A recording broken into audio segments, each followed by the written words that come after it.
নমস্কার বন্ধুরা, কেমন আছেন সবাই? মৌমিতাস ব্লগ অ্যান্ড ওয়ার্কের একটা ভিডিওতে আপনাদের স্বাগত জানিয়ে আজকের ভিডিওটা শুরু করছি।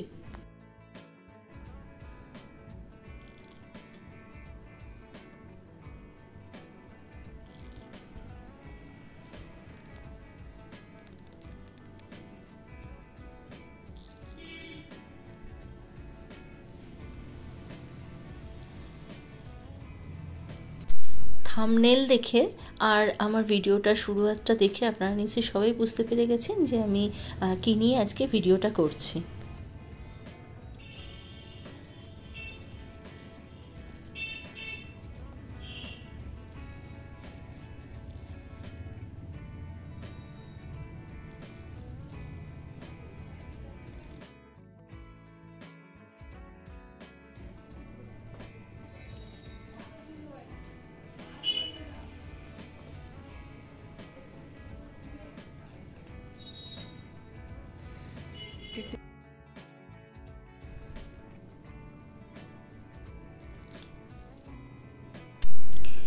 চলো তাহলে, অনেকক্ষণ ভিডিওটা তোমাদেরকে আমি দেখাচ্ছিলাম।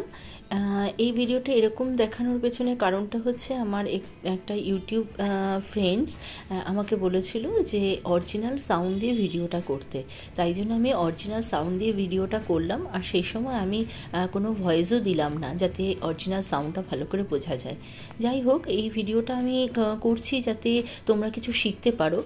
প্রথমে দেখো, ভালো করে তো আমি পাউডার দিয়ে নিলামই। আর এই আইব্রোটা ছিল প্রচণ্ডই চওড়া, তাই জন্য প্রথমে যখন ফ্রন্টে যখন আমাদের সুতোটা বসানো হবে তখনই একটা লাইন ক্রিয়েট করে নিতে হবে।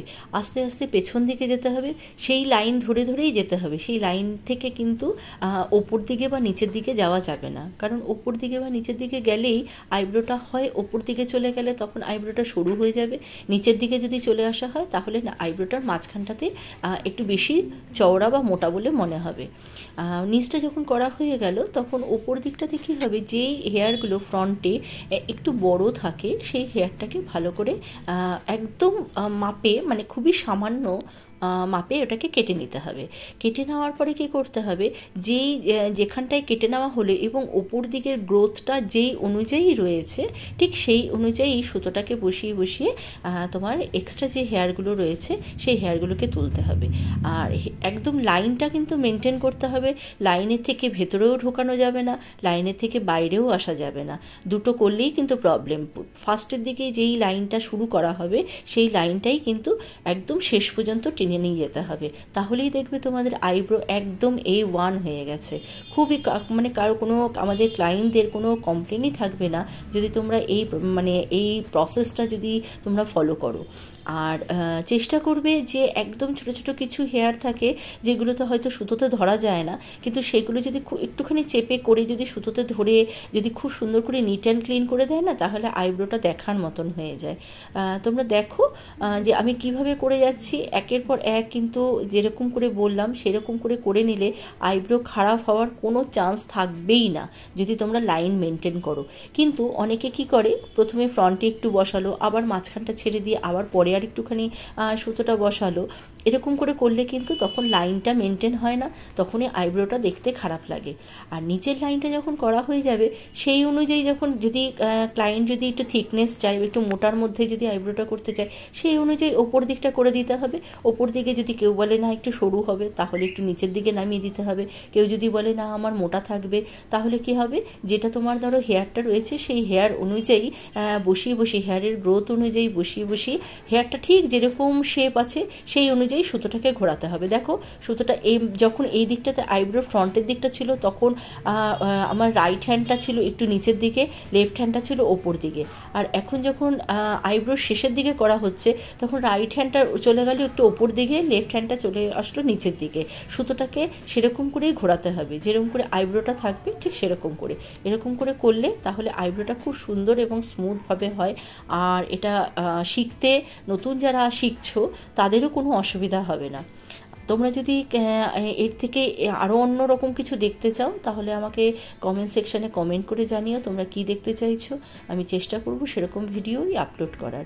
আর তোমাদের যদি এই ভিডিওটা ভালো লেগে থাকে, যদি তোমরা কিছু এর থেকে শিখতে পারো, তাহলে একটু লাইক কমেন্ট শেয়ার করে দিও আর সাবস্ক্রাইব করে দিও, পাশের বেল আইকনটা টিপে দিও।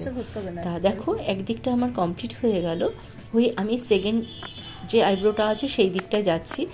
ভালো করে খেয়াল করে দেখো, ফ্রন্ট থেকে একটু একটু করে, প্রথমেই কিন্তু অনেকটা হেয়ার তুলে দেওয়া যাবে না, একটু একটু করে তুলতে হবে। তুলে তুলে দেখতে হবে যে প্রথমে যে হেয়ারটা আইব্রোটা হয়েছে সেই হেয়ারের যে লাইনটা আছে সেই লাইন অনুযায়ী করতে হবে।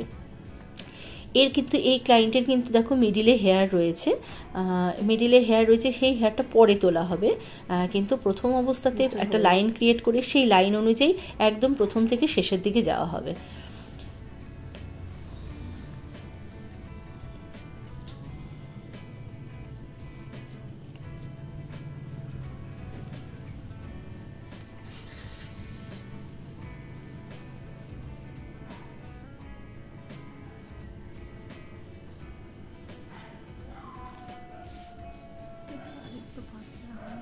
কোনটা? অনেকটা